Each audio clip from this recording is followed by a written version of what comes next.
I'm going to show you what a real life bank, and I hate to use the word bank because this is not actually a bank. This is actually a mortgage servicer.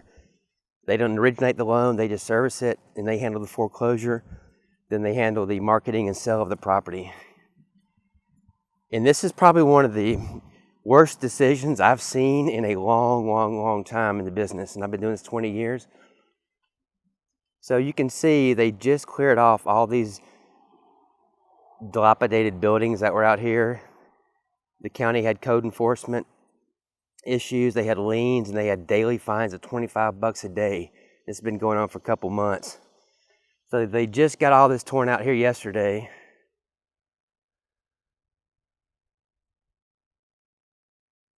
And this house is an absolute wreck. I mean, I don't know why, but it probably should have been torn down, but because this lot is an acre, it's a full acre, a little over an acre,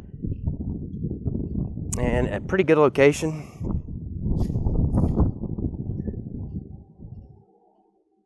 But the house is an absolute wreck.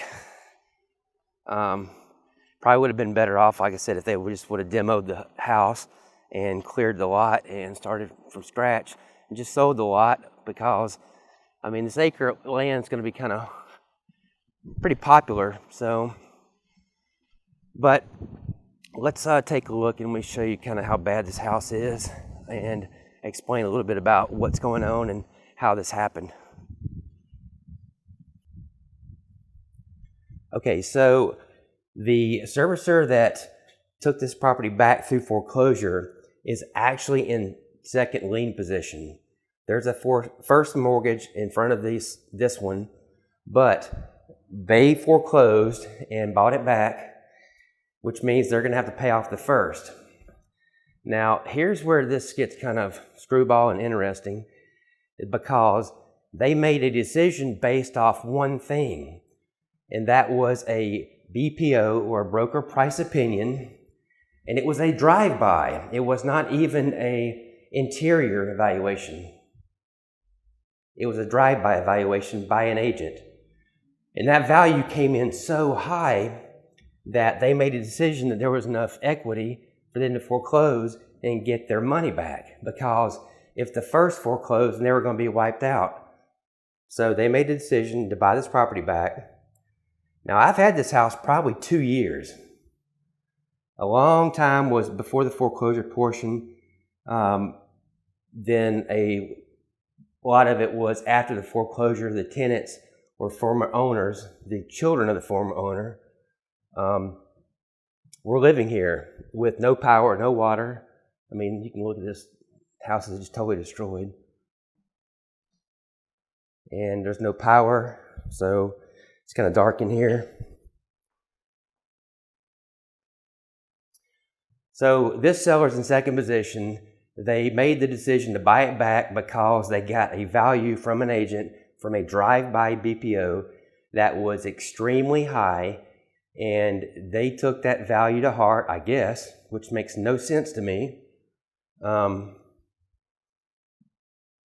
And they foreclosed. So I don't know all the specific numbers, but I know they're going to lose their rear end on this one, because this house isn't worth really anything.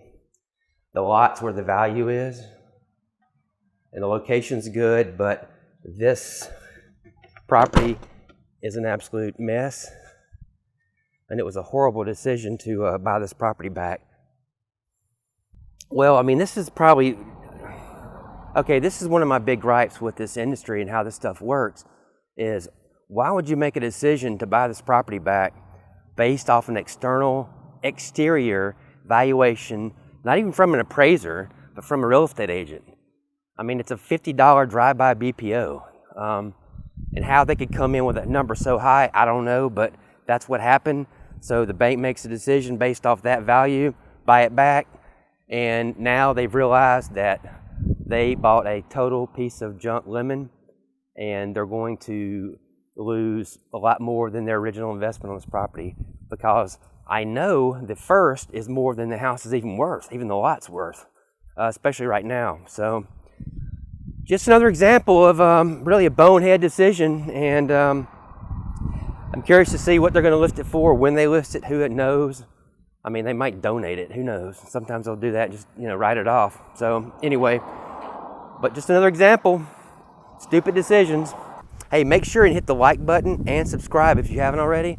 I really appreciate it. As always, have a great day. Until the next time, see ya.